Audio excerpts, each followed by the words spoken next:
Continuing on with my 12-part rookie profile series for 2022, we keep going on through this deep wide receiver class with now my wide receiver 7 and 110 in one quarterback leagues, and probably now dipping into the second round of Superflex leagues.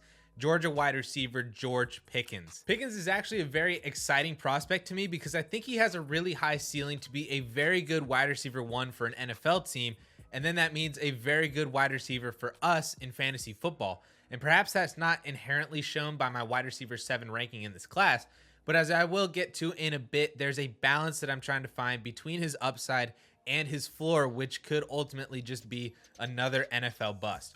But let's start with his collegiate career because it started on a very high note as an 18-and-a-half-year-old receiver at Georgia, leading the team in every receiving category as their wide receiver 1, with 49 receptions for 727 yards and 8 touchdowns. This immediate production for a top 5 college team is amazing to see, to say the least, and even from a 5-star recruit and a top 25 player nationally in his freshman class. This freshman season put Pickens on the map to be one of the best receivers in this 2022 class, and then he followed that up with a very similar season in terms of usage percentages. Despite a shortened COVID season and missing 2 games due to injury, he still produced 36 receptions for 513 yards and 6 touchdowns, which over a 12-game pace is essentially the same production as his freshman year. Unfortunately, we never really got to see what Pickens would have done in his senior season as he tore his ACL in spring practice, literally like right around this time last year. He made somewhat a miraculous recovery though, as he returned in under 9 months to play again for Georgia in the final 4 games of the 2021 season, even though he didn't play much, nor was he heavily utilized, with only 5 receptions for 107 yards in those 4 games. But those 4 games were at least enough to show that he was back from injury, back from the ACL tear, and he decided to declare for the NFL draft. But let's move on to the analytics, because this is, I think, where things get interesting for George Pickens. And let me first remind you of my 12 markers for wide receivers, which is just a series of baselines that I want my receivers to hit based on what other successful NFL receivers did in college. And using this system, Pickens comes in with a modest 5 out of 12 markers hit. And assuming that the mock drafts are correct and he is a fringe first round or at least a second round wide receiver, he will also hit that marker to bring him to 6 out of 12 markers, which I know is not fantastic, but let's break this thing down, because the 5 markers that he hits on are age, since he just turned 21 at the beginning of March, 20% breakout age from his amazing freshman season that only Pickens, David Bell, and Justin Ross were able to accomplish from this class. First yards per team pass attempt again from that freshman season, and then height at 6'4" and 40 time with his sub 4.5 40 from the NFL Combine. Most of the markers that he then misses on, I attribute to the fact that he basically didn't play last year. I truly believe that had Pickens played, he would have had a 1,000-yard season in 2021 as the go-to target for Stetson Bennett. Georgia's 3 leading receivers were all freshmen, or at least the one was a redshirt freshman, and because Pickens was gone, Brock Bowers had a tremendous freshman year at tight end, but had Pickens been healthy, I think Bowers wouldn't have been as good as what he did. A.D. Mitchell probably would have redshirted just like McConkey did in 2020. Just everything about this Georgia receiving core tells me that George Pickens probably would have just ate all year long if he had been healthy. And if he had, he would have hit on those markers that he is missing on, like best and last yards per team pass attempt, best market share of yards, and even probably 30% breakout age in 2021 at 20 years old.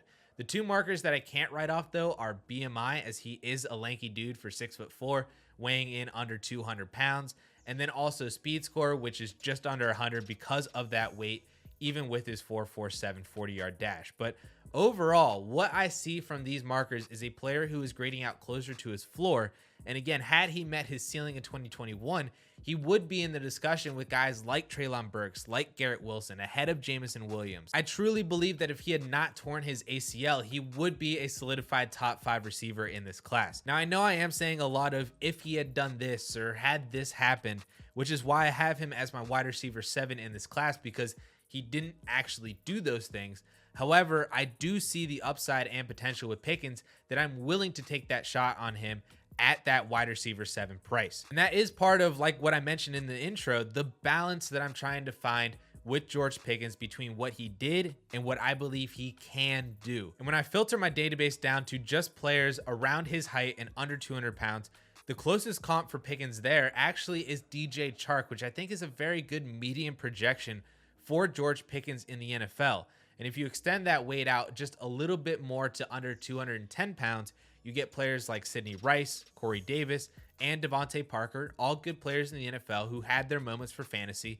The problem with them, or at least with Davis and Parker more specifically, is that they were top receivers in their own class. They were both first-round NFL picks, top 5 rookie picks in their years, even the 1.01 for some people and for Corey Davis, and they never actually lived up to those expectations. But had you gotten Davis or Parker in the late first or even the second round, like you probably can Pickens this year, that perception changes based on those expectations. Now, there are a couple other names that come up when you extend that filter with Davis, Parker, and Rice, which are Denzel Mims and Terrace Marshall. So again, there's a balance there between that upside and his floor. I think the ultimate scenario for Pickens in the NFL is that he follows in another Georgia Bulldog shoes in AJ Green, who granted was 15 pounds heavier, but ran a nearly identical 40 and also presented what I think would be George Pickens' prospect profile had he played in 2021, since Green also had a great final season with Georgia in 2010 before being a first-round pick in the NFL draft. Green is, of course, a very high ceiling for Pickens, but I do think that that is well within his range of outcomes, which is also a higher ceiling than a couple of guys that I have ranked ahead of him in this class. But again, when your complete spectrum of outcomes ranges between Denzel Mims and AJ Green, it's all about the price that you pay for that player, which is why I'm very good with having George Pickens as my wide receiver 7 in the class. So lastly, let's look at landing spots, because I actually have a little bit different take on where Pickens should go in order to succeed in the NFL. I actually believe that Pickens should go in the very early second round to a bad team that needs a wide receiver 1, kind of like what the Bengals did with AJ Green. I mean, sure, I would love Pickens to be the number 1 choice and draft pick by either the Kansas City Chiefs or the Green Bay Packers. You could say that about any receiver in this class. But honestly, I'm just as intrigued by that as I am George Pickens to, say, the Detroit Lions for starters, who have maybe 2 shots at Pickens at 32 and 34 overall. This team needs weapons. They need a wide receiver 1 to come in and be that guy. And coincidentally, they signed DJ Chark in the offseason, who is the best comp for George Pickens. But that's, again, a 1-year deal. They can instead build around Pickens, who is 4 years younger and also cheaper than DJ Chark. Jared Goff is not the future quarterback of this team, and maybe, again, they take a page out of the 2011 Bengals book and they pair Pickens with their future quarterback, like, say, Malik Willis at number 2 overall. And now, all of a sudden, that's a much more enticing landing spot for a wide receiver than it was before, and I like that a lot for Pickens to meet his ceiling with volume and big play ability in the NFL. Sticking in that same boat, I think the next best team for me is the Chicago Bears at 39 overall, who also need a wide receiver 1. I'm sorry, Darnell Mooney fans, but he's not a wide receiver 1 to me in the NFL, and he would be much better as a wide receiver 2 or even a 1B with another guy on the outside like George Pickens. Plus, they already have their quarterback in Justin Fields, so if this new coaching staff can just let Fields loose and let him use his arm, that's only going to be a good thing for both George Pickens and Darnell Mooney and for the entire Bears offense as a whole. The last 2 teams for me would be the Indianapolis Colts and the Atlanta Falcons, as both teams, again, are in need of wide receiver 1s.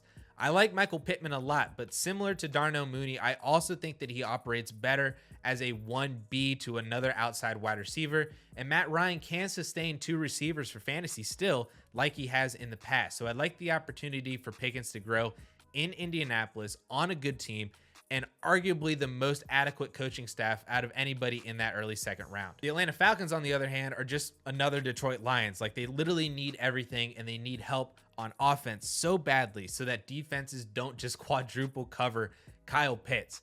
Keep George Pickens in Georgia, build an offense around Pitts and Pickens, and maybe even complete the trifecta by drafting Kenny Pickett in that first round with your 8th overall pick. That's kind of fun to say. Pickens, Pickett, Pitts. Pickens, Pickett, Pitts. Pickens, Pickett, Pitts. So that is my breakdown of my 110 in this class, George Pickens. Make sure that you hit that like button to let me know that you can say Pickett, Pickens, Pitts 3 times fast. Let me know in the comments if you're also able to see the same upside in George Pickens as I can. And be sure to hit that subscribe button if you are not yet subscribed to get more content from the DLF YouTube channel as we continue on through rookie draft season, enter the month of May, and the NFL draft at the end of this month. And with that all being said, guys, thank you all so much for watching. We'll catch y'all later.